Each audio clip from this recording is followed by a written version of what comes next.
Caroline La Cour. Caroline La Cour er en meget ung og talentfuld sportspige, der dyrker taekwondo-teknik. Hun var blot 12 år, da hun i sommer fik det sorte bælte i taekwondo som den yngste nogensinde i Vejle Taekwondo Klub. Caroline træner benhårdt og er meget dedikeret og målrettet med sin sport. Hun arbejder også med mental træning og følger en kostplan.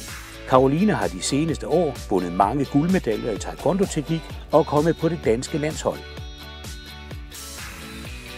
Martha Andersen.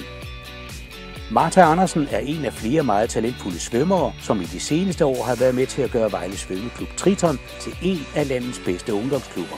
Martha er taktisk dygtig og kan holde tempoet på de lange distancer. I 2014 vandt hun for andet år i træk det danske juniormesterskab i 1500 meter frisvømning.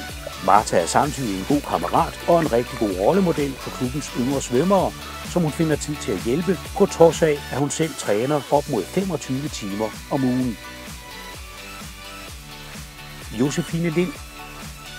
Orienteringsløberen Josefine Lind har i det seneste år markeret sig som en af Europas allerbedste ungdomsløbere. I 2013 blev hun europamester i sprint for piger under 16 år. Sidste år blev hun sat tilbage af en ankelskade, men kæmpede sig tilbage og blev klar til det uofficielle EM for piger under 18 år. Her gentog hun præstationen for året før ved at vinde sprintdistancen med 53 deltagere.